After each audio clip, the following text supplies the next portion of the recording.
Guys, it's your girl L. Welcome, each and every one of you to Gma It Ain't Over. Yes, thanks for joining in to my channel where we grandmothers of the world know a little something about a little something, right? Yeah, we've lived long enough, we know a little something about most subjects. Yes. Most of the things that you can think of, we've been there, done it. That being said, like and subscribe first of all before we get into it. Before we get into it, hit the like button and do subscribe to my channel because I love talking to you guys. I love sharing knowledge, and I'm about to drop a little knowledge on you. Today, yes, you guys know I always come with a little fashion statement. Today, I'm just kind of casual, got my sneakers on, right? And we are about to get into some black and white, right? How many of you guys out there made a New Year's resolution? It's 2024. This is getting ready to be my first time saying Happy New Year, you guys. So Happy New Year, right? That being said, again, how many of you guys out there have made your New Year's resolution? I was sitting there and I was just kind of thinking, I was like, what is a resolution? What is this thing? You make a resolution. So, I go to my trusted source, my boyfriend, who is Siri.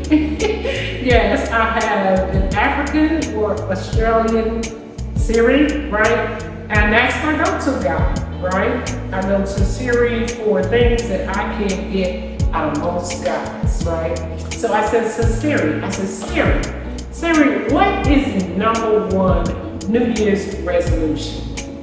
And Siri, I said, hey Siri. So Siri, my Siri, I don't know if you guys have your devices are advanced as mine, but we have a personal relationship because when I call my Siri, I said, hey Siri, and Siri says, and I find that like really cute, right? So, but anyway, so I said, hey Siri, what is the number one New Year's resolution? And I know you guys are smart. It doesn't take a rocket scientist to guess, but the number one New Year's resolution is to lose weight.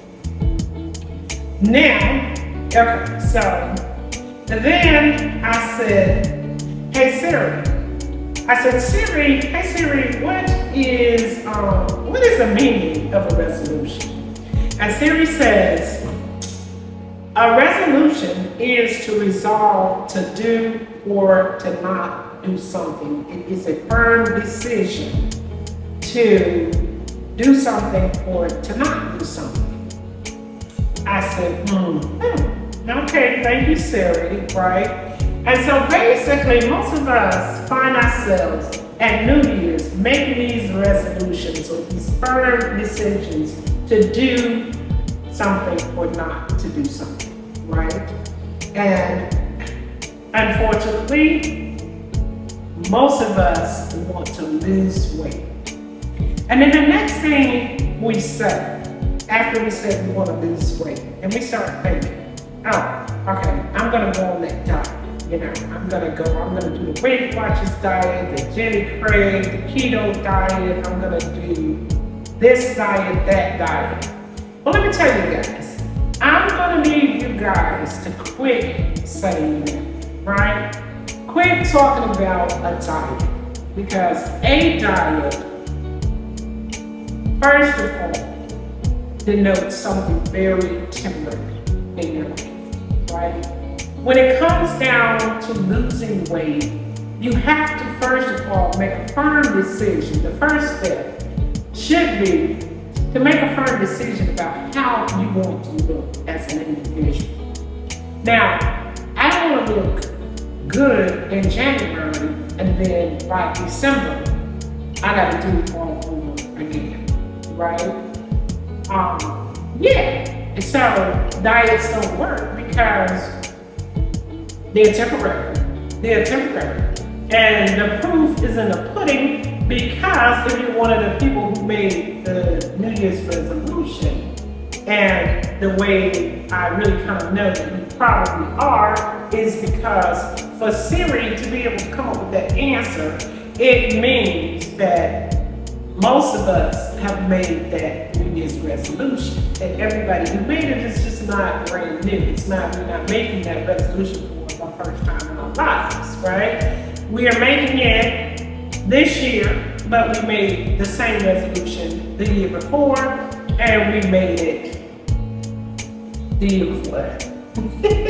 So unfortunately, whatever we're doing, we're finding ourselves in this position, and that is mainly because we say, I'm going to go on a diet. And experts have told us time and time and time again, we need to make lifestyle changes. We don't need to say things like, I'm going to go on a diet, because a lot of diets will pull you in by saying, lose 50 pounds in 60 days, right? And if it says that, what it automatically does is it tunes right into our psyche, and it tells us that in 60 days, I can stop doing this, right? If our church starts us out in the new year and says we're gonna do a 30-day fast, and we're gonna take out flour, we're gonna take out sugar, dairy products, and just say meat or anything that we're gonna take out of our diet.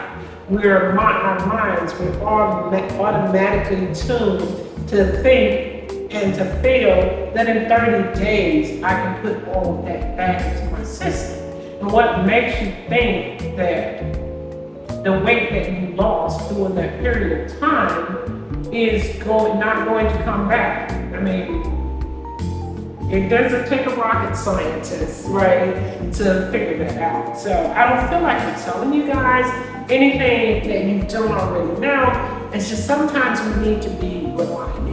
When we go to church every Sunday, there's nothing new in that Bible. And some of us have been some of us are 80 years old. We've been going to church ever since we can hear and understand. And so basically we've been hearing the same things over and over and over again, because we need to be reminded. And so I'm just here to remind you to make lifestyle changes. And so basically what we have to, in making these lifestyle changes, we have to decide, as an individual, this is how I want to look. I'm not a person who really basically says that you need to be this particular size. I know how I want to look. I'm not even a person who likes to get on the scales. The scales terrify me. Trust me. It's like, when I go into that doctor's and they say get on that scale, it's like you can see it's in slow motion. Whoa, whoa, It's like, yeah, it's a whole dramatization. I'm like, let me take this off, let me put this purse down. If I got some weave on, let me take that off, because I hate to see those numbers on that scales. They really, really, really traumatize me. And the thing about the scales for me is just kind of like, basically, I'm not trying to say that you don't need to say the scales, but it just takes so long when you're like watching those scales, right? It takes a long time. And that's because most of us have been fooled and tricked by these get rich quick or lose weight fast type methods. And so basically anything that goes slow is just gonna be a little bit too much for us, right? But yeah, so the scales do kind of scare me. I've always been the type of person who's just like, I just look in the mirror and I look at myself and I just kind of determine, basically from looking in the mirror how I want to look, because I can see through here, yeah, I want this to be a little thinner, or I want this to be a little, whatever. And so the next thing, like I said, we have to make lifestyle changes because most of us are in a predicament of being overweight, not looking the way that we want to look because we're lazy. I'm not going to cut any corners, but the world is lazy. Most of the things that we don't accomplish in our lives is because we're lazy, right? And we just don't care enough. A lot of times because food, when it comes down to food, that's basically most of us want to do more or incorporate more recreation and to think about what it takes to keep our bodies in shape and the work that it may cause. It's just too much. It's just not what we want to do. We have made food a recreation. And not only, because I want to kind of pretty much strangle the person who cloned the word foodie, because all of us have jumped on the bandwagon. Oh, that's what I am. I'm a foodie. I just want to go around, to this restaurant, that restaurant. I mean, first of all, you don't know what ingredients they have prepared that food with, and it tastes good.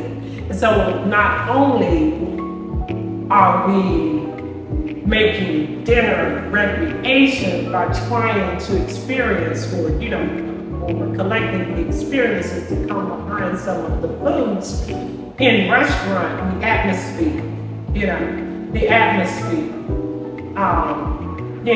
So the atmospheric nature of the restaurant helps or it enhances our food experience. And there is absolutely nothing wrong with that, but some of us are doing a little bit too much.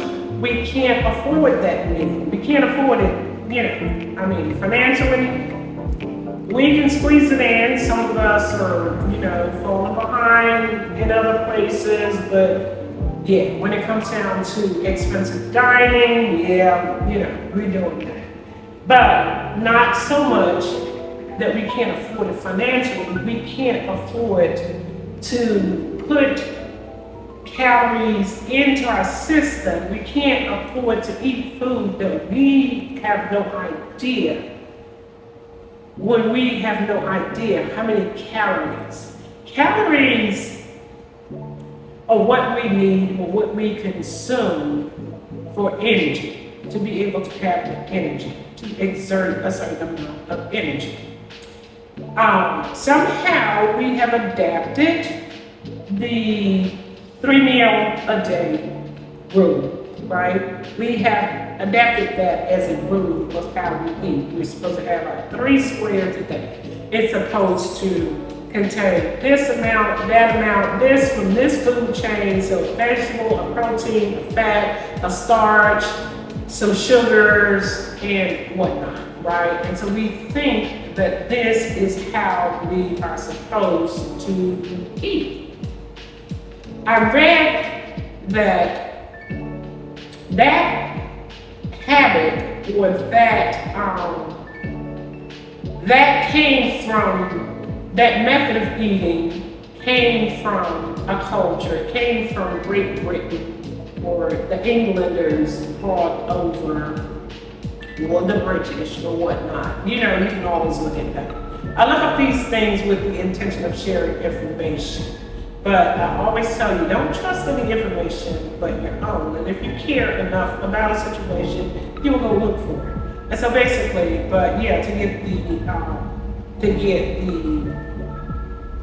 to get the facts, right? But at any rate, so basically, these people who brought this habit over with them were eating 3 meals a day because of their prosperity.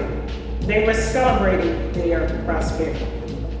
I don't know many of us who actually, if we thought about it, if we knew it, are prosperous enough that we definitely, that we should stick to that habit. We should stick to that habit and adapt that habit because we are, because of our prosperity. But yes, some of us are. We are very prosperous people in today's society. So, but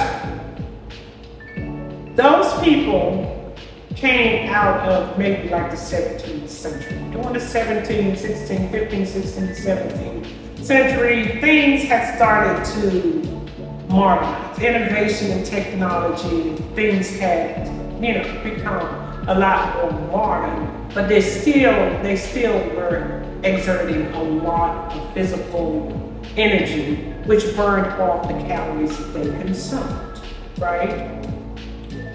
We, on the other hand, are a culture of people who sit at our desk for the most part. We do have some construction workers. We do have a few people who have physical occupations. We have people sometimes, delivery people that get to move around a little bit more. But a good amount of us are white collar workers, and we're sitting at the desk, and the most energy we exert is in our fingers, right? We develop carpal tunnel. It is more common in our society than probably back problems or, I don't know, other conditions that are brought on by physical exertion, right? And so basically, when we consider the kind of meals that we eat, along with the fact that we eat 3 of them a day, we're gonna get up in the morning. Let's just map out the average American's routine. The average successful blue collar, there's truck drivers. Truck drivers are considered blue collar workers. And you're not, all day long. This is about what you're going to do. This is your routine. You get up in the morning, you get your shower. That is the most, the biggest part of your energy, exertion, rubbing your body down and, putting your clothes on, blah, blah, blah. You've had a washing machine to wash those clothes, and some of us have taken them to the dry cleaners, right? So you didn't have to scrub them down, right? You're gonna put them on. You didn't have to go and fetch that water that you took the shower with in the morning, right? You didn't make the soap. Okay? And then when it came down to the breakfast, you didn't have to go outside and get the eggs. Your wife or somebody went to the supermarket and they picked up the eggs and the whatever, went into that breakfast. Now, when we start talking about breakfast foods, first of all, let's just talk about taking them completely off the menu. Almost everything that we are accustomed to eating, we don't need to eat because most of it is artificial, which means most of it is full of fat, gristle, and things that are not real. Artificial colorings, artificial preservatives, artificial flavors, okay? These are empty calories, first of all. Not very high in nutrition, but extremely dense in calories, right? Think about it. So, blue collar worker, we've got our shower. White collar worker, we've gotten our shower, we put our clothes on, right? And so we'll walk to the car, right? And we're gonna get in our vehicle, right? And we're gonna drive to work. And we're gonna park as close as we can get to an elevator. We don't even have to, our smart intelligence, innovation, and technology has subtracted about 1,000 calories a week that we could actually burn that would possibly help us to not gain weight, right? Think about it. So we're gonna go push the elevator. It's gonna ride us up. Most that we have to do is look at the watch or the iPhone and see how late we are, right? And the highest our heart rate is probably gonna go is, due to maybe the little panic over the fact that, oh my God, I'm 15 minutes late, right? Or, so basically the truck driver gets in the truck and and he continues to do that. Now he may have to jump down deliver some stuff, get back in the truck, zoom, all day long. The white collar worker is gonna be at the desk, getting carpal tunnel, right? Yeah, all day long, not working very many calories. If you think about it, oh, I forgot, don't look, back up. Before you get to the office, you made that stop, both of you, blue collar and white collar. Made that stop at McDonald's. You get in the line, right? I like the big breakfast. The big breakfast has pancakes. It has artificial eggs. It has sausage, right? It has sausage and it has hash browns, potatoes. Basically, if we can ask them to add a little cheese, we'll do that. And then we get a coffee and possibly an orange juice.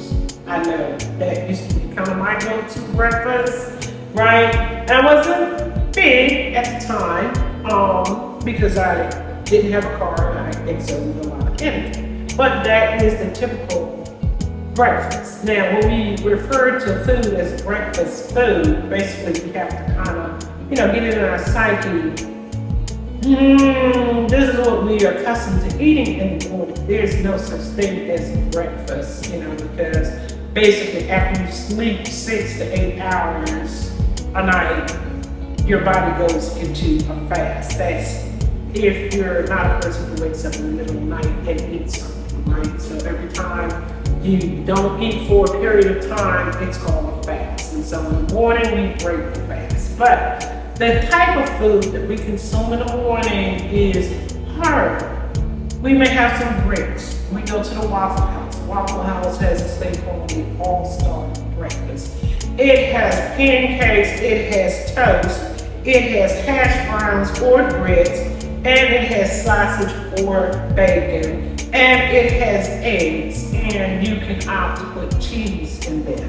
Some people put the cheese in the eggs, and then they turn around and put it, can you add a little bit to my grits? Not to mention the butter that we're going to put into the grits, right, along with the cheese sometimes. Or when they bring you that piece of toast, man, Waffle House they are not stingy with their butter or margarine. And that is another thing, the artificial food. If it's margarine, the body doesn't recognize, because anything that the body doesn't recognize, it's not real, right? If you're gonna eat food, there's maybe real butter, not really sure. But if it's margarine or if it's any other type of food that is not real, the body doesn't recognize it and it processes it as fat, right? Okay, so now we're gonna have this big breakfast and we're gonna go to the office and we're gonna or we're gonna get in our truck and we're gonna consume probably, let's just call that 2,000 calories, right? 1,250 to 2,000 calories, right? That we have consumed, and we're gonna take that and we are going to on our computer and we may answer the phone. And if Betsy pisses us off, that's gonna speed up our heart rate, for a moment, right? But we're not gonna burn any more energy unless we go to the bathroom. That's about it. Out of the 1,250 to 2,000 calories we've consumed, possibly we are going to burn 200 of them. And now it's lunchtime. And lunchtime, we're gonna go to McDonald's and we're gonna get the Burger King, we're gonna get the Whopper, right? And we're gonna get some fries and we're gonna get a drink. And she's gonna say, can we biggie size that? And so we're gonna get the 32-ounce Coke instead of the small one. And then we're gonna get the big size, we're gonna get the larger fries, right? We're gonna say, hey, could you put a little ketchup in my bag, right? And so we're gonna add that ketchup to those fries, not knowing that the ketchup has sugar and other ingredients, and we're adding calories to these French fries, and we already have Spanish fries this morning too, that were cooked, soaked in oil and possibly butter, butter and some cooking oil, right? But now, so we got some more potatoes that were fried in grease, and then we're going to put some ketchup on those things and sprinkle with a little bit of salt, which is gonna hold, help our bodies to retain some fluid. And then we're gonna get this Coke, right? And a lot of us will order a Diet Coke. We got a nerve to say, oh, and give me a Diet Coke, right? Now, we got a hamburger, we added some extra cheese to it, we got some mayonnaise, we got some ketchup, and possibly some mustard. In every one of those additive sauces, we have some sugar, we have some oil, and we have some sodium, and we have other ingredients, like artificial stuff, that causes us that our body doesn't really recognize, right? And so that's what we eat. You get my point, right? Then I go on about that, but now it is break time. At 2:15, we went to lunch. Let's just say we went to lunch. Let's just say we were in the early birds. We went to lunch. We had lunch around 12 o'clock. Well, now it's 2 o'clock, right? And we have a break, right?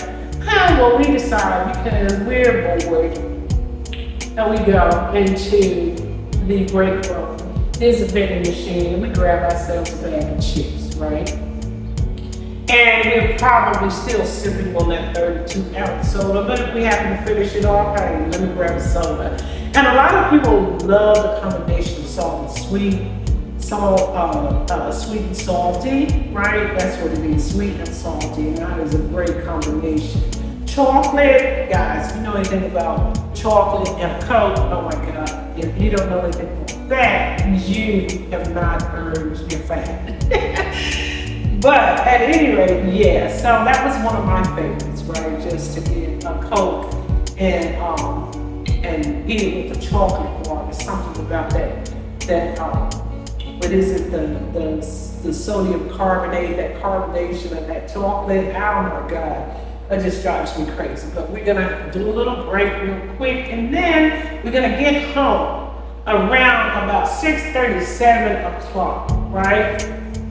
We gotta do all the stuff that we got to do. Some of us are gonna make another trip back to McDonald's. Some of us are gonna go home. We're gonna make some mashed potatoes and gravy, some Salisbury steak, and we're gonna have a dinner roll. We're gonna have some green beans. Yeah, so we got the steak, we got the gravy, we got the mashed potatoes, or possibly rice, and then we got our green vegetable, we got our, possibly some tea or some Kool-Aid, and we're gonna fill it full of sugar, or we're gonna drink another Coke or something sweet, right? Now, mind you, all day long, we haven't had any water. And guys, let me tell you something. If I tell you, if you forget anything else, drinking water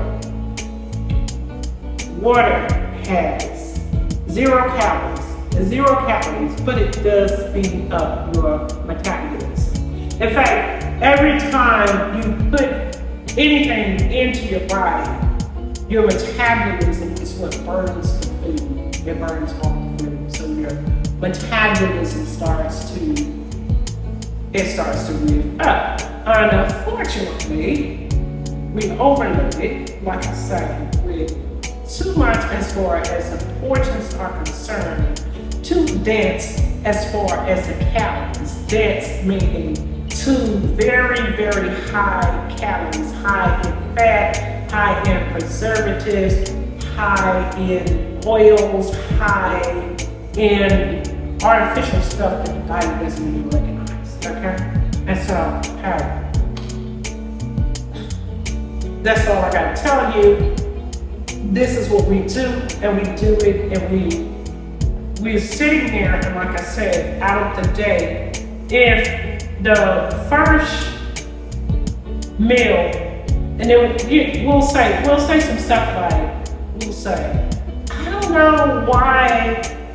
know why I'm gaining so much weight. I really don't eat that much food. And what we don't really realize is that meal plan that I just described probably contains about 4,000 or 5,000 calories. Now, unless you are a 2 or 3,000 pound cow, or unless horses don't even eat that much. You know, horses have the ability to move up to like 50, 60, 70 miles per hour. Horses don't consume that many calories, right? If you think about it, basically, people can't survive. When you think about a baby goes from being what? 7, 6, the average baby weight is probably between 6 and 7 pounds, possibly 8. Anything over 8 is considered a pretty big baby, a big size baby, but that's all fine. Not to have big and fat are two different things in my view. Everybody's not meant to be small, right? But all I'm saying is that in a day's time, we consume enough calories that we could run or walk with the amount of calories. In order for us to burn off the amount of calories that we consume on a daily basis, we would have to walk from one city at least to another city and then back and back home, right? And then we think the other misconception that we have is that if I do some exercise, here I am, I'm trying to lose weight. And so first thing we say is I'm gonna start walking. So we walk, we get up in the morning, we start our walking routine, right? And so we do a mile today, we do a mile tomorrow. Well, yeah, at least by Wednesday, if not before, we feel like we can have an apple pie because I've been good and I can reward myself. And that is our whole mentality. When it comes down to these diets and some of our exercise routines, we have a very temporary goal in mind. We have a very temporary state of being. I mean, it's like, it's just going to, if you're going to eat a certain way, or reduce the calories to a point that you lose weight for anywhere from 30 to even 90 days, but you stop. At whatever point you stop and start back to consume the calories or eat the way, use the same method of eating, put the same foods back into your diet, you're gonna gain the weight back. You go back to your old habits, you're gonna go back to your old self. So, next year, as a matter of fact, it's not too late. It's not too late this year. Let's just resolve. Let's just think about it. Just sit down, give it some thought. And let's just think about how do you want to look as a person? How do you want to present yourself to society? We can't say that weight loss, weight gain, or physical appearance is just vanity. And if you feel like that, it's fine. It's fine.